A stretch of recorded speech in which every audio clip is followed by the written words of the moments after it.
President Bongbong Marcos, bolerong Takosa nga ba at hindi credit grabber? And I would be in trouble if I do not be complete and greet the First Lady, Luisa Araneta Marcos. And of course, we have to give credit to the government agencies, the local government, BCDA, the Department of Transport, of course, for all that they had done. Before you think I'm taking credit for this project, please disabuse yourself of that notion. Latest na news, latest na issue, latest na trend, basta latest, alamin natin dito sa Knows Mo Ba Tol? Pinangunahan ni President Bongbong Marcos ang grand opening ng new terminal building ng Clark International Airport na nasa Clark Freeport, Mabalacat, Pampanga. Ang Clark International Airport ay malaking tulong upang mabawasan ang pagdagsa ng mga pasahero sa Ninoy Aquino International Airport.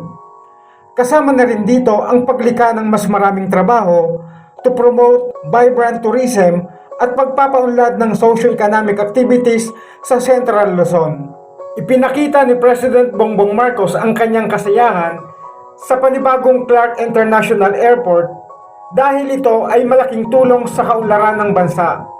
Nagawa pa niyang magbiro para sa kanyang asawa na si First Lady Liza Araneta Marcos. Si BBM man ang nanguna sa nasabing okasyon ay kinikilala niya ang naging paghihirap ng local government na siyang dapat purihin at bigyan ng kredito para sa mga ganitong uri ng proyekto. Panoorin natin ang kabuuan ng kanyang talumpati. Thank you very much, Tourism Secretary Cristina Frasco, our Secretary for Transport, Secretary Jimmy Bautista, BCDA Chairman Delphine Lorenzana, and I would be in trouble if I do not be complete and greet the First Lady, Luisa Araneta Marcos, and our partner.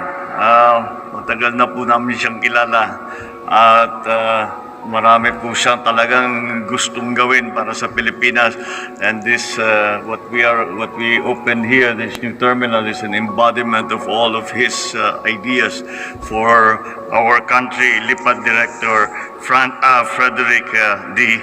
Go, Lipad Chairman, Frederick Go.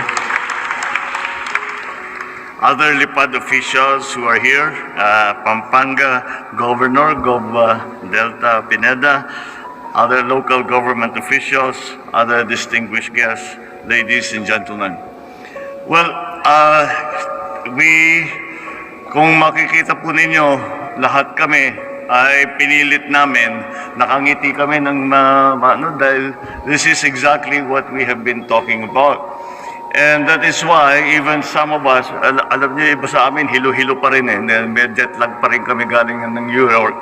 But we insisted to come here because this is an extremely important event for several reasons. Ito yung aming laging pinag-uusapan na PPP. How do we leverage the assets of government? How do we leverage the assets of the private sector? How do we put it together and get a synergy out of it? And I suppose si Derek matagal na niyang sinasabi sa akin to. I think I'm not revealing any confidences when I say we have been in discussion for months before I took office.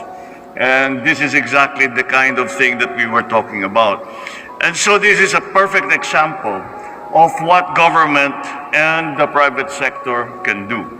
And makikita mo, kung private sector lang ang gumawa nito, hindi nila kinaya. Kung gobyerno lang ang gumawa, hindi rin kinaya ito. And that is why this is a perfect example for that. And I think it will serve to encourage other people to enter into this kind of arrangements.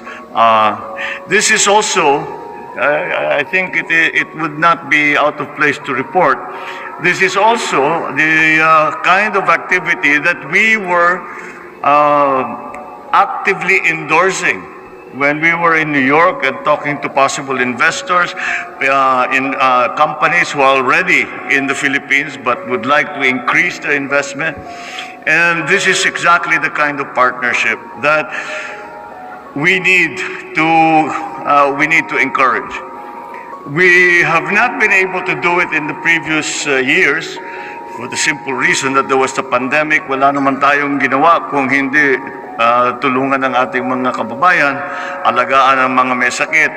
Kaya yun lang talagang ating ginagawa. Ngayon na mukha namang gumagaang ang problema ng pandemya, ay siguro naman panahon na nabalikan natin ang ating mga pinaplano tungkol nga sa ganitong klaseng mga project na PPP. It is also important because this facility is another building block to what we hope to become a logistics center of Asia, the Philippines. And also, kahit nandito you will see, nakangiti nga si Secretary Cristina Frasco because now we have another facility, we have another airport kung saan makapasok ang mga turista, ang mga travelers. So it's not only the business, the business travelers, those who are working, but also those who are visiting the Philippines. So ganito ang ating kailangan. We need this, we need more. We have many plans for the airport in Manila. We have many plans for the airport surrounding Manila para naman dumami at mas madali ang ating ang pagpasok ng ating mga magiging bisita. The general idea that Secretary Cristina and the cabinet and I have come to is that habang hindi pa nating naaayos ang airport sa Maynila, habang hindi pa naitatayo at nag-operate yung airport sa Bulacan, hindi pa nag-airport yung airport sa Sangli, ito yung mga proposal ngayon ay kailangan natin buksan ang mga airport sa regional. Huwag nating pinipilit lahat kailangang dumaan na Maynila. So, direct na sa Bohol, direct sa Cebu, marami na talagang direct sa CDO, direct sa Davao na meron na rin. Pero ganon para hindi na kailangan dumaan ng Maynila. Kaya itong ganitong klaseng project is exactly on point when it comes to the plans that we have. And this is also another point that in the reason why we consider today and this ribbon cutting and opening very, very important is that it is, as was mentioned earlier, it is a signal to the world that we are open for business. It is the message that we tried to carry when we were in New York. Outside of the United Nations, we met with many businessmen, na mga CEO, heads of corporations. And the idea was to tell them we are willing to change in terms of documentation, procedure, even structure, even legislation, to encourage you to come into the Philippines. Again, the simple message that underlay all that we did was that the Philippines is here. We are a good place to invest. We are probably the most vibrant economy that is in Southeast Asia, and we understand the requirements and the needs of our potential investors, and we will we will do everything so that partnership becomes to the advantage of both the private sector, the public sector, to the people. And this facility is essentially a very strong signal that yes, indeed, we are open for business. We just opened a new terminal. It is state of the art. And this is one of the things that we will continue to do in the future to bring you all to come and be partners with the Philippines to help the lives of our people, to help the Philippine economy, and para pagandahin ang buhay ng Pilipino, para pagandahin naman natin ang Pilipinas. So, well done. Congratulations to Lipad. I was teasing Derek, sabi ko, pilit nyo talaga para yung maging lipad, But it worked out very well. And of course, we have to give credit to the government agencies, the local government, BCDA, the Department of Transport, of course, for all that they had done.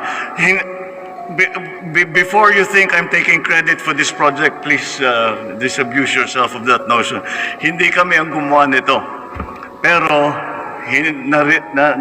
kinikilala namin na napakatama itong ginawa nito at napakalaking bagay at napakalaking tulong para sa pag-ahon ng ating ekonomiya. So let us celebrate. It is a good day and let us keep going.